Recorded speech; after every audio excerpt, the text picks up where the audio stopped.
బహుశా అప్పుడు దామోదర్ రెడ్డి గారు అనుకుంటా. ఆ టైంలో ఇప్పుడు ఏదైతే కోమటిరెడ్డి వెంకటరెడ్డి గారు చేసిన ఫిర్యాదు, నేను దాని ఆధారం ఆల్రెడీ నేను 2012లోనే అధికారులకు ఇచ్చిన, దాని మీద సిపిఎం పార్టీ కూడా అప్పుడు ఫిర్యాదు చేసింది. ఆ ఫిర్యాదు మీద అప్పుడు మాదాపూర్ పోలీసులు క్రిమినల్ కోసం పెట్టిరు ఆ భవన యజమాని మీద, అయినా ఏదీ ఆగలేదు.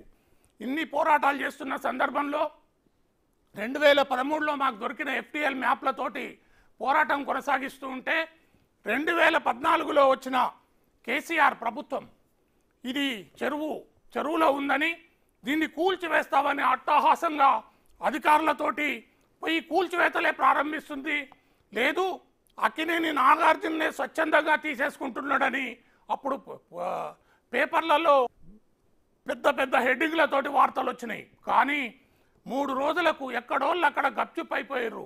2-3 మాసాల్లోనే ఏం లాబీ నడిచిందో, ఏం వ్యవహారం నడిచిందో తెలియదు. కానీ 3 మాసాల్లోనే నాగార్జున కార్యక్రమాలకు ఏదైతే ఎన్కన్వెన్షన్లో చీరల ప్రదర్శనకు కవిత హాజరు కావడం, కేసీఆర్, కేటీఆర్, హరీష్ రావు నాగార్జున పాల్గొంటున్న వేదికల్లో పాల్గొనడం అనేక అనుమానాలకు తావిచ్చింది.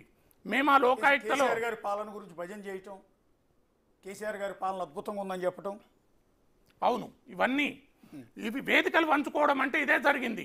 అంతకుముందు హరీష్ రావు ఇగో ఇప్పుడే ఊలగొడుతున్నా అన్నాడు. పోయి నాగార్జున తోడు వేదిక పంచుకొని ఒకరొకరు కౌగలించుకున్నారు, కండవాలు కప్పుకున్నారు, పూలదండలు వేసుకున్నారు, అన్నీ చూసినాం మనం. అయితే 2014లో ఆ విధంగా జరిగిన తర్వాత ఎవరి వేదికలు వాళ్ళు పంచుకొని ఆ విధంగా అయిన తర్వాత మేము వదలలేదు, లోకాయుక్తలో ఫైట్ చేస్తూనే ఉన్నాం. ఈ మధ్య కాలంలో లోకాయుక్త మా కేసును క్లోజ్ చేస్తూ అందులో ఇచ్చిన దాన్ని చూసి మాకైతే ఆనందం అనిపించింది. ఏం ఆనందం అంటే ఈరోజు మేము హైడ్రాకి ఇచ్చిన ఏదైతే మా ఫిర్యాదు ఉందో దానికి లోకాయుక్తలో మాకు ఆధారాలు ఇదే అధికారులు ఇచ్చిర్రు. ఇరిగినిచ్చిర్రు. 29 ఎకరాల 24 గుంటలు చెరువు ఉందని ఒకటి, దాంట్లో 3 ఎకరాల 30 గుంటలు ఎఫ్టీఎల్ బఫర్ జోను అక్కినేని నాగార్జునకు చెందిన ఎన్కన్వెన్షన్ కబ్జా చేసిందని దాన్ని తీసుకొని మన హైడ్రా కమిషనర్కి ఇచ్చిన తర్వాత ఇంత క్లియర్గా ఒక ఇన్స్టిట్యూషన్లో రికార్డు పెట్టిన అధికారులు చర్యలు ఎందుకు తీసుకోలేదో ఆయన ఆశ్చర్యం వ్యక్తం చేశారు. హ్యాట్స్ ఆఫ్ రంగనాథ్ గారు, నిజంగా మీరు తీసుకున్న ఈ చర్య, మీకు ప్రభుత్వం ఇస్తున్న ఏదైతే ఉందో ప్రోత్సాహం, వాళ్ళు ఇచ్చిన మీకు ఫ్రీడమ్ ఖచ్చితంగా ఈ ప్రజలకు ఉపయోగపడుతుందని మన జనం కోసం భావిస్తున్నది. భవిష్యత్తులో ఒక్క నాగార్జున కాదు, ఈ తెలంగాణ హైదరాబాద్ నగరంలో ఉన్న కోకొల్లల చెరువులు లేక్ వ్యూల పేరు మీద అనేక అక్రమాలు చేసి అక్కడ చెరువును చూపించి ఇక్కడ భారీ అక్రమ నిర్మాణం చేయడం, ఎఫ్టీఎల్ బఫర్ జోన్లు అనేక ఉన్నాయి.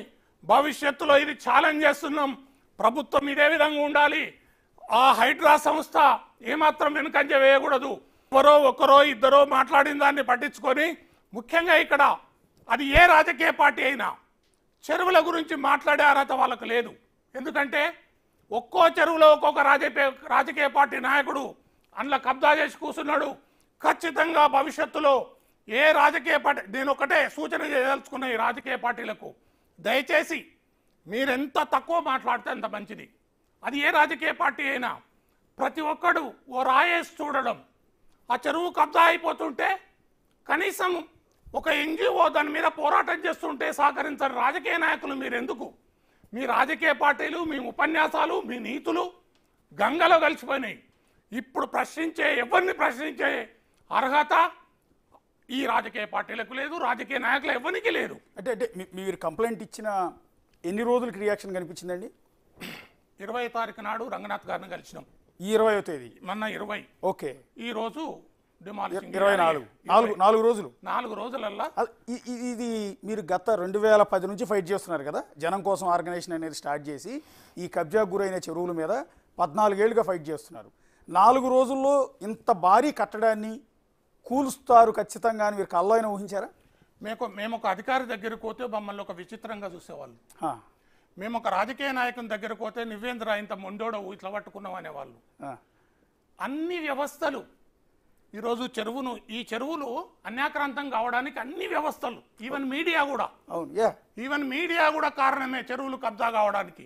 ఈరోజు ఎవరైతే ఈ చెరువుల విషయంలో ఈరోజు గత 4 రోజుల నుంచి పుంకాలుగా గొట్టాలు ముందలు పెట్టి ముందు కురుకొస్తున్నారో ఎక్కడ పోయారు 15 ఏళ్ళ నుంచి? నిజంగా ఎవరైతే 4 రోజుల నుంచి వచ్చిన నూతన మీడియా కానీ, ఎలక్ట్రానిక్ మీడియా, ప్రింట్ మీడియా, పెద్ద పెద్ద పేపర్లుగా మేము చెప్పుకునే పేపర్లు కూడా